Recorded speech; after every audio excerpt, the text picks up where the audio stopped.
Welcome to press news. Narsampet పట్టణంలోని స్థానిక ప్రభుత్వ ఆసుపత్రిలో సందర్భంగా సూపరింటెండెంట్ నరసింహస్వామి జెండాని ఆవిష్కరించడం జరిగింది.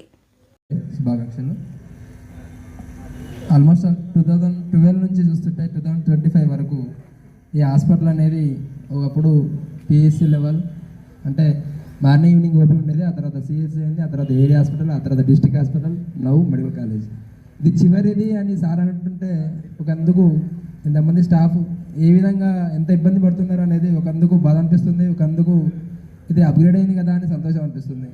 ఒకందుకు చాలామంది స్టాఫ్ పోతున్నారు వస్తున్నారు, వాళ్ళు ఇట్లా వచ్చి అటు వెళ్తున్నారు. కొంతమంది స్టాఫ్ ఇక్కడే ఉంటున్నారు, కొంతమంది ప్రమోషన్ వెళ్ళిపోతున్నారు. సేవలు విస్తృతంగా పెరుగుతున్నాయి, అదేవిధంగా పని ఒత్తిడి పెరుగుతుంది, మానసికంగా కూడా అందరు ఇబ్బంది పడుతున్నారు. అంచెలంచెలంగా ఎన్నో విధాలుగా అభివృద్ధి చెందుతుంది ఈ రాష్ట్రం, ఈ దేశం.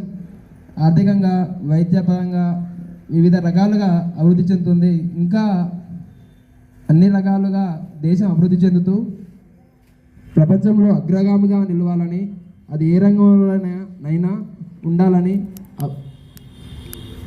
నేను కోరుకుంటూ ఈ చిన్న అవకాశం ఇచ్చిన సుబ్రహ్మణ్య సార్ గారికి మరియు అందరికీ నా ధన్యవాదాలు తెలుపుతున్నాను.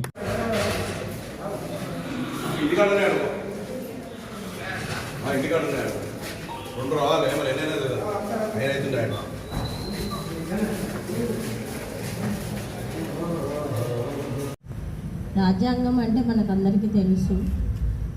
ఒక సిస్టమేటిక్ రూల్స్ తీసుకురావడం అనేది, దానిపైన ఒక 13-14 దేశాలని ఆయన స్వయంగా తిరిగి ఏ దేశంలో ఎటువంటి సదుపాయాలు, అవకాశాలు, ఒక నిరుపేద కుటుంబము చేరగలిగేటువంటి గొప్ప లక్ష్యాలని ఆయన అందులో పొందుపరచడం జరిగింది. ముఖ్యంగా ఈరోజు మనము ఒక బాధ్యత, ఒక హక్కు గురించి తెలుసుకోవాలి. రాజ్యాంగంలో మనం చిన్నప్పుడు చదువుకున్నాం, ఆల్మోస్ట్ అందరు తెలుగు మీడియం బ్యాక్గ్రౌండ్ నుంచి వచ్చిన వాళ్ళని నేను అనుకుంటాను. అందులో ప్రాథమిక సూత్రాలు, ప్రాథమిక హక్కులు, ఆదేశిక సూత్రాలు అనేవి రాయబడి ఉన్నాయి. ఫస్ట్ ఒక హక్కు గురించి మనం అడిగినప్పుడు నేనున్నాను, ఈరోజు మాట్లాడతాను, నాకు మాట్లాడే హక్కు ఉంది, బట్ నీ బాధ్యత కావాలి. నీకు ప్రశ్నించే హక్కు ఉన్నప్పుడు, నీ బాధ్యతగా నువ్వు చేయగలిగినప్పుడే నువ్వు మాట్లాడే హక్కు నీకు ఉంటుంది అనేది ఆయన అందులో క్లియర్గా రాశారు. ఇప్పుడు ఇందులో ప్రతి ఒక్కరికి సమానమైన పనికి సమానమైనటువంటి వేతనం ఇవ్వాలనేది అందులో రాయబడి ఉన్నది. ఇక్కడే కనబడుతుంది బోలెడంత వేరియేషన్స్. ఒక చేసేది ఒకటే పని. నేను I'm the pharmacist working from 2008 ఇక్కడే నా ఫార్మసీ డిపార్ట్మెంట్లోనే రకరకాల వేరియేషన్స్ ఉన్నాయి శాలరీలో. చేసేది ఫార్మసిస్ట్ ఉద్యోగమే. ఎందుకు ప్రశ్నించలేకపోతున్నాం? ఎక్కడ జరుగుతుంది మిస్టేక్? ఇక్కడ మనం వర్క్ చేస్తాము, హాస్పిటల్ అభివృద్ధిని చేస్తాము, అది అందరికీ బాధ్యత ఉన్నదే.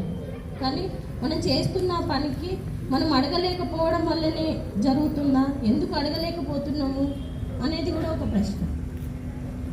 ప్రశ్నించితే ఏం పోయేది లేదు, మహా అంటే అన్నారు మన పెద్దవాళ్ళు, ప్రశ్నించితే పోయేది ఏం లేదు, జస్ట్ బానిస సంఖ్యలు తప్ప, మా అంటే అరెస్ట్ చేసి లోపల వేస్తారండి. కానీ ప్రశ్నించాలనేది నా యొక్క ఒక గొప్ప ఆశయం.